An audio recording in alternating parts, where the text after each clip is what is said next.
अरविंद, क्या समझा जाए?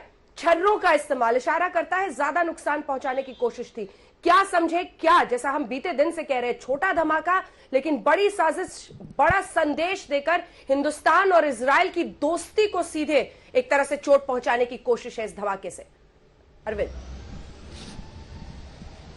देखिए अंजना, बड़ी खबर मैं आपको दे रहा हूं, बहुत बड़ी खबर है इस पूरे मामले पर।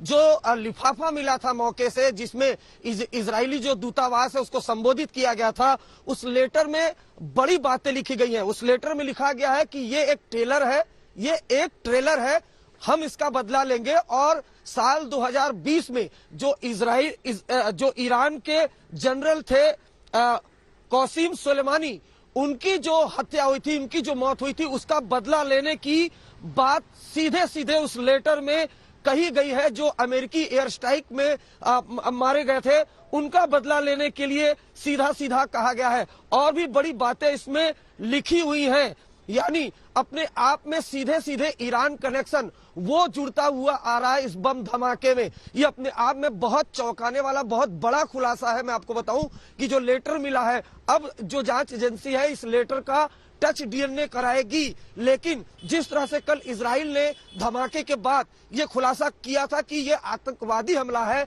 कहीं न कहीं इशारा साफ है। जिस तरह का लेटर मिला है, उस लेटर में सबसे पहले लिखा हुआ है इजरायली दूतावास के जो राजदूत है, जो जहां पर धमाका हुआ, उनको संबोधित किया गया। उसके बाद लिखा हुआ ये ट्रेलर है, हम इसका बदला लेंगे। उसके अलावा जो अमेरिकी एयर स्ट्राइक में जो जनरल ईरान के मारे गए थे, उसका जिक्र किया गया है। यानी सीधा सीधा ईरानी कनेक्शन सामने आ रहा है। महत्वपूर्ण बात यह है कि साल 2012 अगर मैं सही हूं अरविंद ओझा, तो पिछली बार भी जब 13 फरवरी 2012 को जब स्टिकी बॉम्ब से ऐसी ही एक वहां के कर्मचारी की कार पर लगाकर धमाका करने की कोशिश थी, तब भी ईरान का हाथ आया था और उसके बाद खुफिया एजेंसियों ने टेक ओवर कर लिया था पूरी जांच को।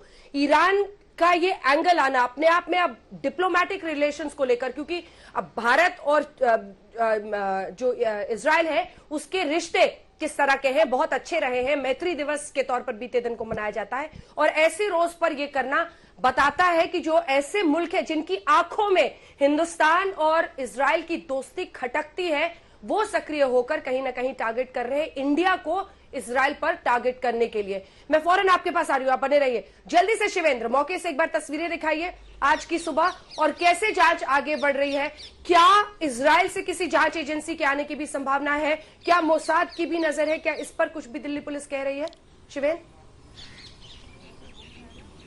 देखिए, मैं इस वक्त यहाँ पर एम्बेसी के ठीक बाहर खड़ा हूँ, जहाँ पर पूरी तरह से सुरक्षा जो कल से ही बढ़ा दी गई थी और ये डबल बैरिकेड किया गया है ताकि किसी भी तरीके से जांच के जो साक्ष्य हैं वो उनको कोई असर न पड़े और उनको पूरी तरह से सुरक्षित रखा जा सके। इस बीच जो सरकार है उसके साथ मोसाद जो वहाँ की एजेंसी है उसने संपर्क किया है और वो नजर वहीं से रखे हुए हैं, लेकिन बहुत संभावना है कि इस पूरी जांच में वो भी शामिल हों, क्योंकि मोसाद पूरी दुनिया की एक ऐसी एजेंसी मानी जाती है जो बहुत डीपली, बहुत थॉरली और बहुत ही इंटेंस इन्वेस्टिगेशन करने के लिए मानी जाती है। और उसको, चूंकि उनके ही देश से जुड़ा हुआ मसला है, इसलिए वो हर हाल में इसमें शामिल होंगे। और एक बात और खास बात है कि इजराइल एक ऐसा देश है कि अगर उनके एम्बेसी या इनके एस्टेब्लिशमेंट या उनके अधिकारी को कहीं भी टारगेट किया जाता है तो उसको सीधे वो टेरर अटैक ही मानते हैं, उसको आपराधिक षड्यंत्र या छोटी मोटी घटना मानकर नहीं चलते। इसलिए बहुत सख्ती से, बहुत गंभीरता से दोनों देशों के बीच में बात हुई है कि जांच को पूरी तरह से गंभीरता से ही किया जाए और दिल्ली पुलिस इसको पूरी तरह से कर भी रही है। लेकिन इस घटना से एक बात बहुत साफ तौर पर सामने आ रही है कि ये घटना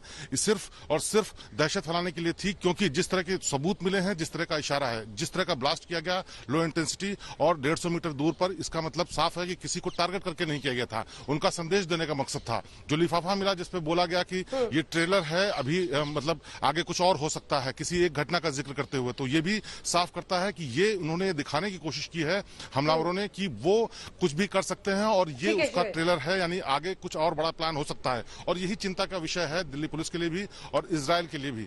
इसीलिए वो दोनों एजेंसी, दोनों देश आपस में बातचीत करके विदेश सचिवों के स्तर पर बात करके तय कर रहे हैं कि जांच को किस तरह से आगे बढ़ाया जाए ताकि हर चीज सामने आ जाए। बिल्कुल, मुनीश भी वहीं से हमारे साथ इजरायली दूतावास के बाहर से जुड़ गए, जिसके बाद तंवर साहब मैं आपके पास आऊंगी। मुनीश, मोसाद एक ऐसी जांच एजेंसी जिसका लोहा दुनिया मानती है, चाहे वो FBI हो या फिर किसी भी देश में, किसी भी मुल्क में जो जांच एजेंसियां होती हैं, मोसाद के जो कोवर्ट और ओवर्ट तरीके होते हैं और उनके ऑपरेटर्स का जो तरीका होता है, उसका लोहा दुनिया मानती है। ऐसे में मोसाद की भी नजर है, एनआईए से लेकर anti terror squad, special cell की टीम सभी जुट गए हैं ये पता लगाने में कि कौन है इस साजिश के पीछे। मौके पर इस वक्त क्या दिख रहा है, इजरायली एम्बेसी की तरफ से कोई प्रतिक्रिया जो आज सुबह आई हो, और किस तरह की जानकारी तफ्तीश के बारे में? जी देखिए अंजना, इस जांच के दौरान में दो बातें अभी तक सामने आ चुकी हैं। पहली बात तो इस बात का लगभग ये साफ हो चुका है कि आखिरकार निशाने पर कौन था। अब जो जांच एजेंसियां हैं हिंदुस्तान की, उनका ये कहना है कि कल जो एनवलप मिला था और एनवलप के अंदर में जो पत्र मिला हुआ था, उस लिफाफे के अंदर में जो पत्र था उसमें साफ लिखा गया है कि इसमें ये सिर्फ एक ट्रेलर है। और दूसरा, उन्होंने दो लोगों की बात कही है। ईरान के जो जनरल थे सुलेमानी, उनकी बात की गई है, जो कि 2020 में जनवरी के महीने में एक ड्रोन अटैक में मारा गया था। इसके अलावा एक और शख्स जो कि न्यूक्लियर साइंटिस्ट सबसे बड़ा था ईरान का, उसका भी असैसिनेशन हुआ था, उसको मार गिराया था और उसमें इजराइल का नाम सामने आया था। हालांकि आधिकारिक तौर पे ये बात कबूली नहीं गई, लेकिन सैटेलाइट के जरिए, और ये जो कहा जा रहा है कि ये इजराइल का ऑपरेशन था, सैटेलाइट के जरिए एक मशीन गन के द्वारा उस न्यूक्लियर साइंटिस्ट को कुछ ही महीने पहले मार दिया गया था। इन दोनों का नाम पत्र में है और उसमें कहा गया है कि ये शहीद थे और ये सिर्फ एक ट्रेलर है और आगे इस तरह की और भी धमाके हो सकते हैं। तो कुल मिलाकर एक बात तो साफ हो गई है कि कहीं ना कहीं ईरान का इसमें हाथ सामने दिखाई दे रहा है। 2012 में जब इसी तरह से एक अटैक हुआ था जिसमें कि एक इजरायली महिला घायल हुई थी, उस वाले अटैक में भी ईरान का ही बात सामने आया हुआ था। ईरान रिवॉल्यूशनरी गार्ड के जो लोग थे हिंदुस्तान में काम कर रहे हैं, उन्होंने उस घटना को अंजाम दिया था। तो इस बार भी यही लग रहा है। इसके अलावा अब आगे जांच कैसे आगे बढ़ रही है, उसमें जो जानकारी हमें मिली है उसके मुताबिक इजराइल से एक टीम जो है पुलिस की, वो आज आ सकती है दिल्ली और उसके बाद में जांच में हिंदुस्तान की जो एजेंसियां उनको मदद करेगी।